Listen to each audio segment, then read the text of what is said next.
Yo. What is happening here? There. Okay. Okay, that should be good. Okay. Yeah? No? Yeah, I think we're on. I hope so. Yes, okay. I do got quite a few things to go over here. We got some hockey news happened over the past couple of days that we have to talk about right here. Then I have a couple of things personally. Like one thing personally, actually. Actually two things personally. First of all, I have a new mouse cursor thing. So if we go up here to the top, I can just click on this extend and look at all these mouses that I can use, bro. Okay, there's more. I can just click more cursors and I can add more, okay? And I was going to use a hockey puck, but they're all teams. And none of them are my team, okay? So I can't rock another team, okay? That is just not okay. That is literally illegal, basically. I'm kidding. But, so I just decided to rock a Ferrari as my mouse cursor right now. And when I go up here, you can see just a little more, but when I'm down here, you can kind of see. You can see what it is. But my computer goes even fast, so I deleted a bunch of apps that I don't use. There's like another 10 gigabytes that I don't use, so my computer runs even faster now. So dubs on that one. Now we got a couple of hockey-related things here, okay? Let's do that before I do the actual point of today's podcast episode. Evander Kane is a Edmonton Oiler. He is projected to play on their third line, but he has, I don't know exactly what type of injury it is, but it's an injury that might require surgery. And if it does, he will have to go into the LTIR, which is long-term injury reserve, which means to start the season, which means if he does go in that, he will be out for a long extended period of time. That will hurt the Oilers. We're just gonna go next to the other Oiler thing, just kind of bounce out the other Oiler thing I was talking about. So offer sheets are back, and the St. Louis Blues offer sheeted Proberg and Holloway. So if you don't know what offer sheets is they were on the Oilers, but they offered them. The Blues will get those two players if the Oilers don't give them what they're asking for, basically. So the Blues offered Holloway like a $2.9 million cap hit, I think, and Holloway Proberg a $4-point-something million cap hit. And the Oilers have to give a second-round pick for Proberg and a third-round pick for Holloway, I'm pretty sure off the top of my head. So I'm actually going to search up X for this one. I'm not going to lie. Hopefully it doesn't... X, Oilers offer sheet. Oops. Now I need to do all that. Okay. There we go.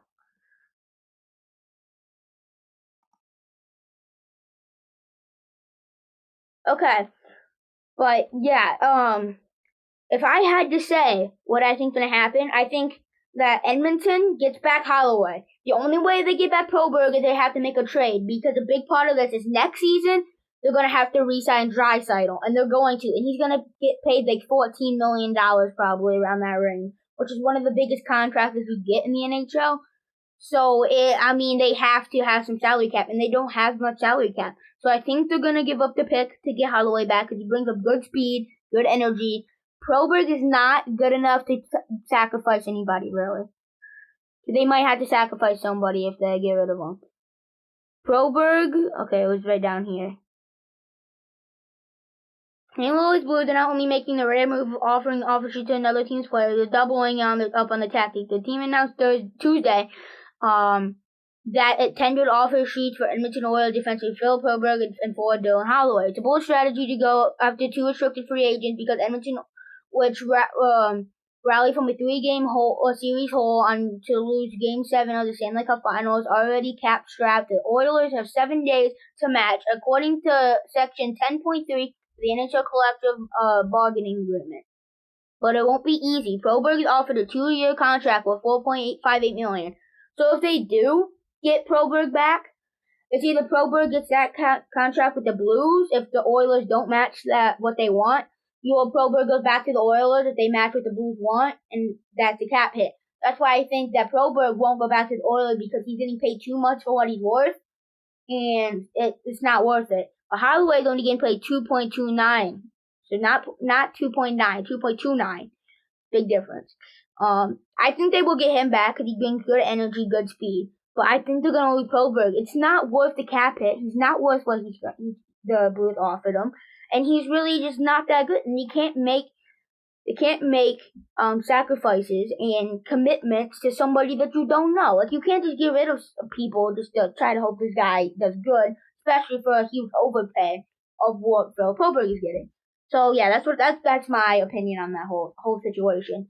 But I just want to let you guys know because that could end up being huge in the future. But I kind of want to let you guys know what's happening and go over my thoughts before anything actually happens outside of just the offer sheet. I wanted to get that off my chest there because I was thinking about not talking about it, but I'm like, it's huge and it might really have an effect on the Edmonton Oilers roster and the St. Louis Blues roster. So we're just gonna keep it at that. Okay, last thing before we actually get into the hockey thing.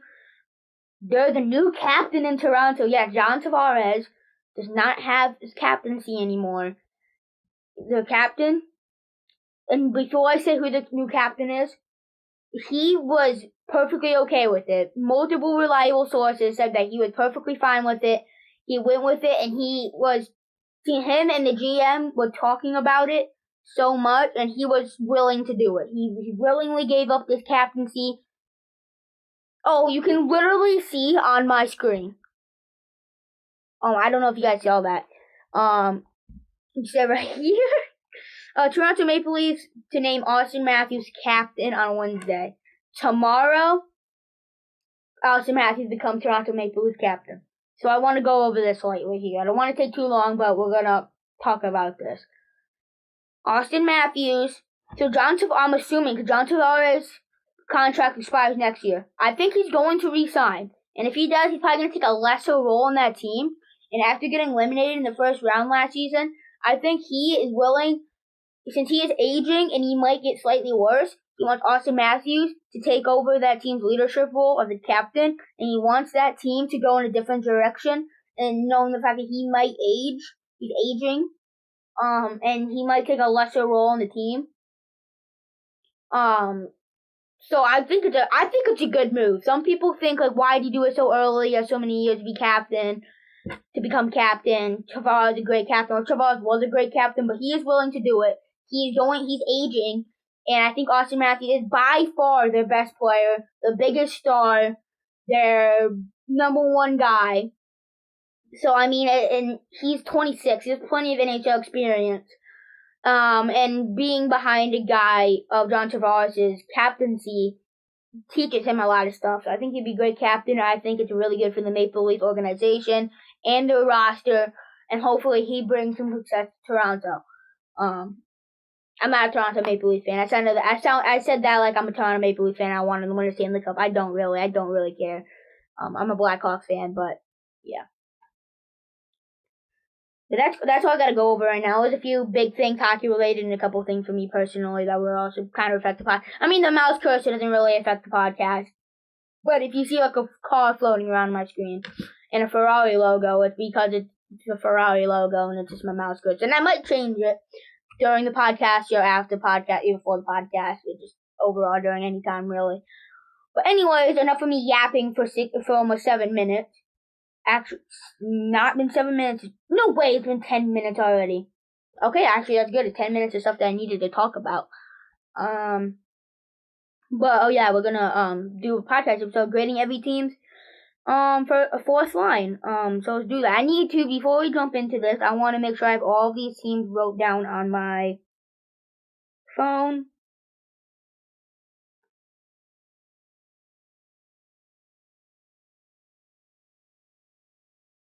Nashville, New York. Okay. New Jersey's apparently before New York. I did not know that. Off the top of my head, I didn't know that. New York, yeah, New York Rangers. Ottawa, I forgot the freaking Ottawa Senators again. And then the Flyers, I forgot Philly. And then Pittsburgh, I forgot as well. And San Jose, Seattle, St. Louis, Toronto, Tampa Bay, and then Toronto, and then blah blah blah blah blah. Okay, yeah, that should be good. Okay, I just wanted to make sure I had all these teams in alphabetical order on my phone, so you can kind of go through and have them go smoothly. So yeah, let's do that. Ross Johnson, Isaac Lindstrom, and Leeson. It's pretty decent. And throughout this podcast episode, I'm probably gonna be quite a decent amount of players I'm not all that familiar with. But I think I'm gonna give it a solid B-. It's not really good, but you gotta think these are all also compared to other fourth lines, so none of these fourth lines are gonna be anywhere near the first line. Like, obviously, they're playing in the fourth line for a reason. They're not gonna be the best players in the team. Thank you for the kind words. By the way, good afternoon to you too, and thank you for the kind words. I forgot to respond to you. Thank you. Boston, they might have a good fourth line. I don't really know off the top of my head though. Why am I scrolling past them? I don't know. Future Zones, Castle. It's not really that good. It's really not. I think I'm giving it a B though. Like, I'm not really all that familiar with these players, but I do like them from what I know.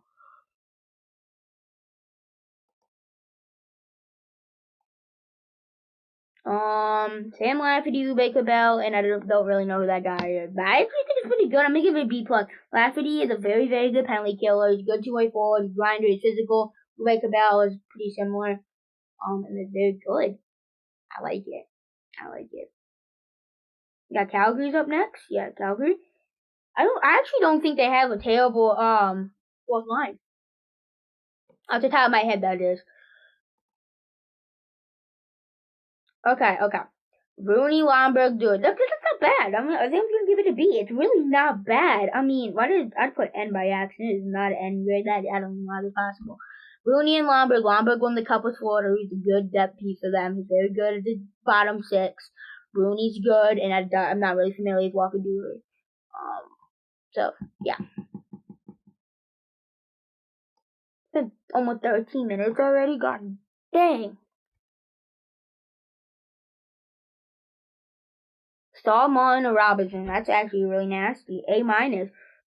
Robinson's good. Stahl is very good in the faceoff. Arguably the best person at faceoffs in the league. And then Martin is very good too. That's an A-. That's actually very, very solid fourth line. This also kind of goes to my point of why I think the Hurricanes are going to make the playoffs pretty consistently.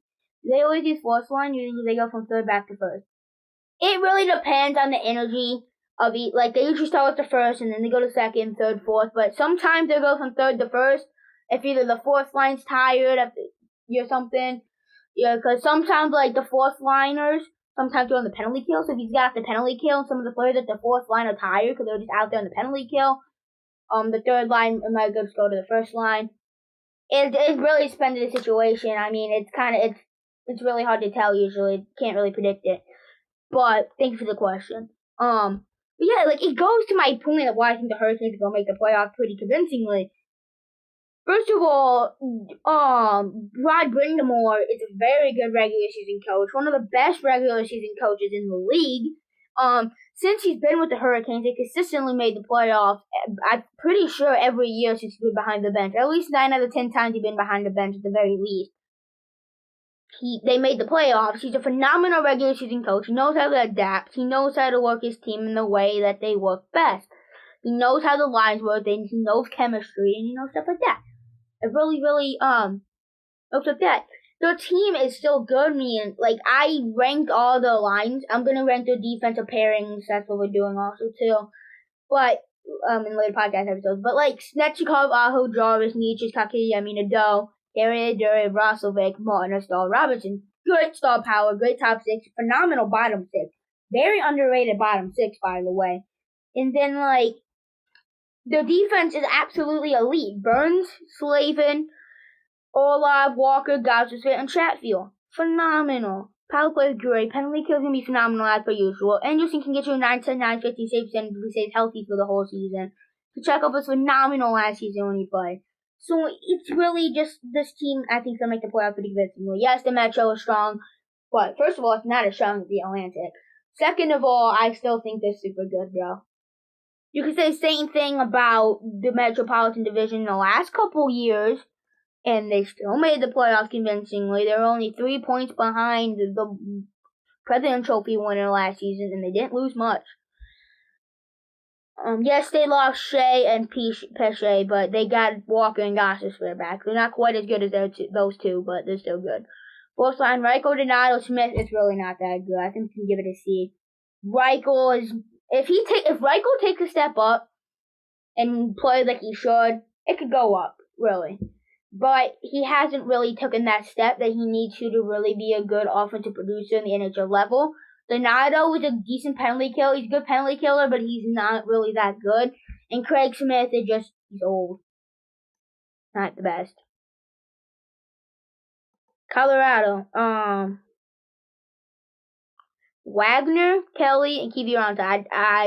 It's okay. I mean, I guess. B minus. I'm not gonna say it's any worse than Anaheim, but it's not better than Anaheim. So B minus, I guess, is where it's gonna go right now. So yeah. Dallas is up next. No, CBJ's up next. I think I know what Dallas is gonna get. Probably an either A minus, A plus, or A. Something around the A range. Danforth, Curley and Oliver. I guess it's a B because I know Oliver is an enforcer. Curley and Danforth I'm not really familiar with, so I'm actually gonna give him a C plus.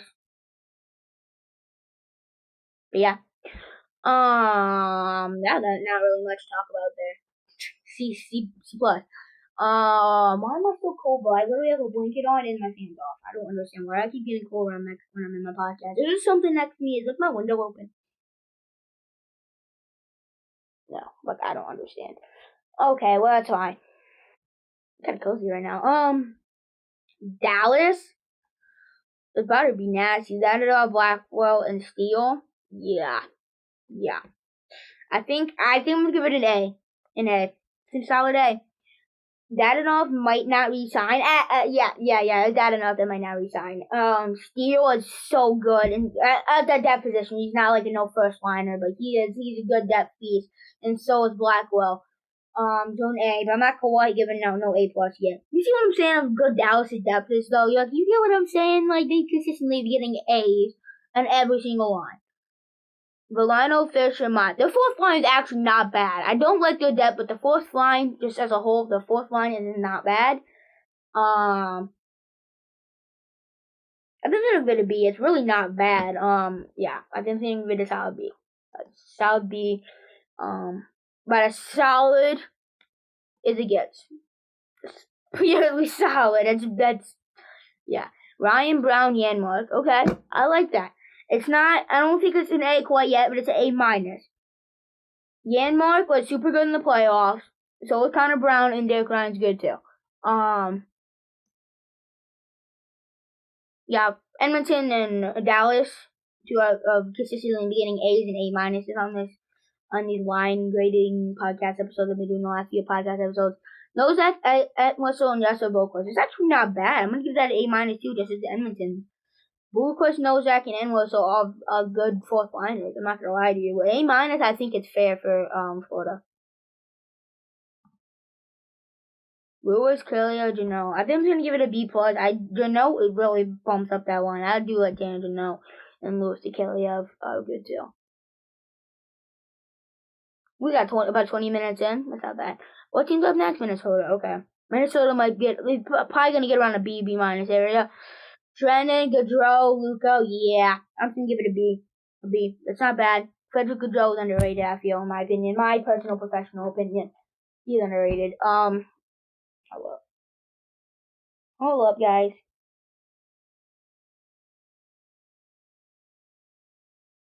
There you go. That's better. I'm getting myself more comfortable. That's what I'm doing. Frederick. Okay, yeah, Frederick Gaudreau's good. But yeah, I'm just gonna give it a B. I think that's pretty fair. I hope that's pretty fair to you guys too. Yeah. Montreal. I had Montreal in here. I know I had Montreal in here, but it's not there. Okay, well, that's fine. I just added those. It really takes 2 seconds. Okay, Piazza, Evans, and Amir. I'm not really all that familiar with all of them, but I am familiar with Amir and Jake Evans. So I'm going to B as well. Pretty good. Montreal's depth's actually not that bad. They're just in the most stacked division in the entire universe, bro.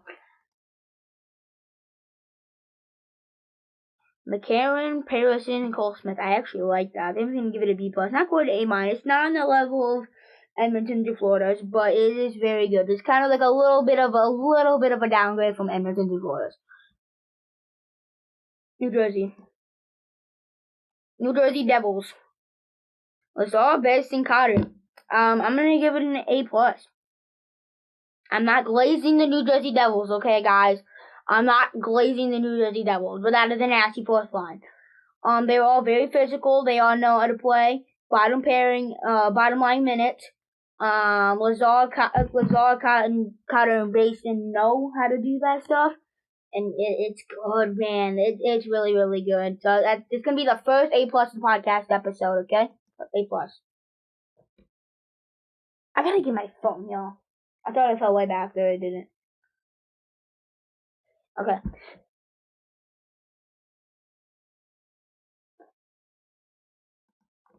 Islanders. Suzuki, Holmstrom, McLean. I do know Suzuki and Holmstrom. They are good. I'm not really all that familiar with McLean, so I'm gonna give him an A-. Actually, just B+. Not as good as Edmonton's or Florida's, but B+. Makes it seem like I'm glazing the Devils. I keep giving them like A's and A+, bro. They're good. They're really, really good. The forward core is definitely the bright spot. So kind of, yeah.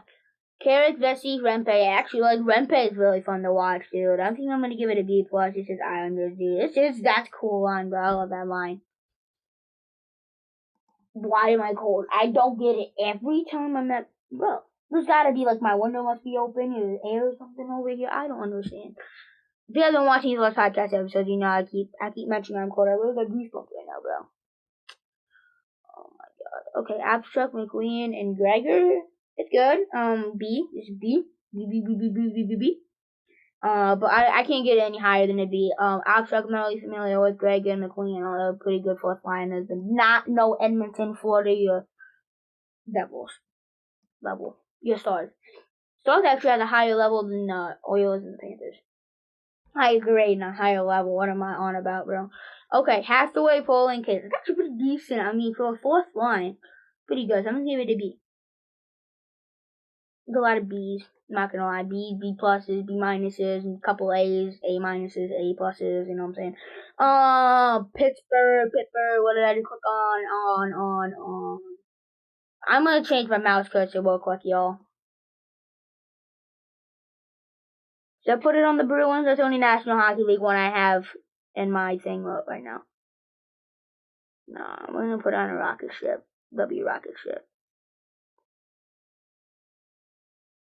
Nope. I'm doing the Halloween thing. Even though it's nowhere near Halloween. But I don't care. Pittsburgh.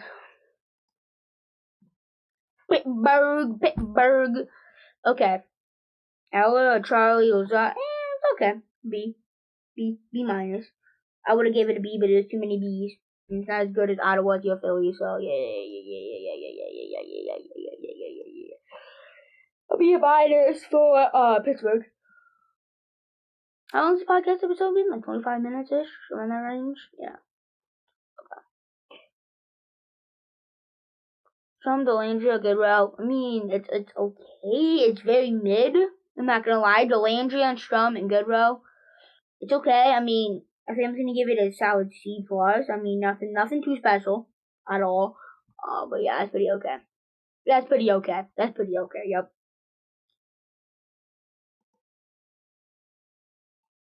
Tanev, Wright. I actually like that. I'm not gonna lie to you. I'm gonna give it an A-, dude.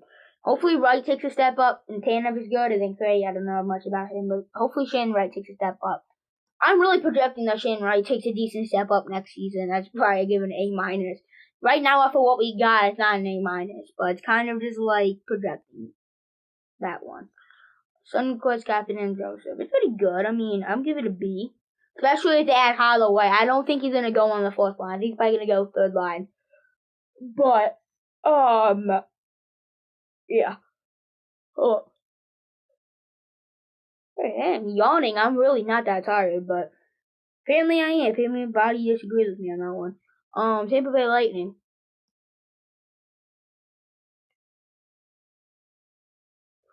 A few Glendening and B plus, B plus, B plus, B plus.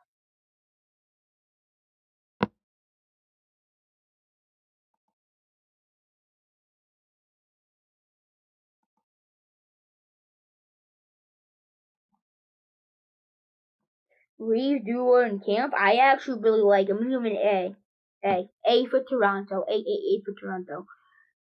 Camp and Reeves are pretty good in the bottom pair, especially Camp and Dewar is good too.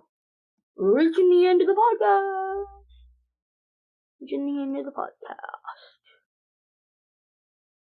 The podcast episode so far. Kerfoot, McBain, Stenlund. Oh my god, that's nasty. A. Back-to-back A's. McBain, Stenlund, and Kerfoot. I'm actually gonna give it an A+, you know? A+, I'm not even kidding. I'm not glazing the hockey club. I'm saying this again with the hockey club. This will be on TikTok, hello TikTok, and YouTube Plus for that matter. Stenlund, McBain, and Kerfoot. Kerfoot and Stenlund and McBain together are so good, bro. They're so good. They're so good. Like, it's, they're good. They're so good. A+. Listening on my way home, thank you for listening, bro. Appreciate it, Doug. Okay, Van. Just Van. I haven't wrote down for Van for the abbreviation. It's Van. Vancouver Canucks. Suter, Sherwood, Heinen. I think that's an A-. Suter's very, very good, but Sherwood and Heinen I'm not incredibly familiar with. Vegas Golden Knights. Yeah, Vegas Golden Knights.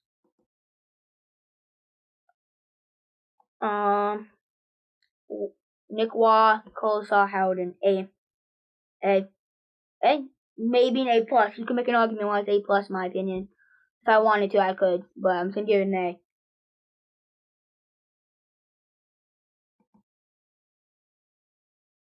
Washington. Dow, Porter, and Duhaime. I'm not really that familiar with them, so I'm gonna give it a solid B. Washington's forward group is not that, like, doesn't really impress me. The defense is very good. Goaltending is good, but the forward core is the really big concern that I have with them. Alfaro, Barron. Who is Boren? Morgan Barron. Alfaro and Gustafson. I actually like it. I think I'm gonna give it a B+ because I really like Alfaro down there. That's gonna do it for today's podcast episode.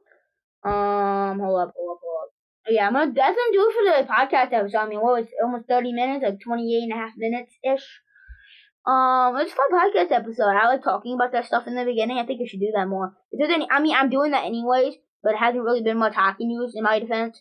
Because it's literally in August, and in August is the most dry month for hockey. There's nothing going on because it's after free agency. Free agency is still technically going on, but all the free agents are gone. Trades has not been happening this off season. Hockey is obviously not going on. There's nothing to do with talk about in the NHL. So I'm just coming up with generating ideas and kind of just trying to get through the dreadful month of hockey-wise, dreadful NHL hockey month. Because next month, preseason starts, like mid-September, I think, around that range of September. Preseason starts, so that's good. But right now, literally nothing going on. So, there's a whole bunch of nothing going on right now. But yeah, I was gonna do it for today's podcast episode, about 30 minutes actually now.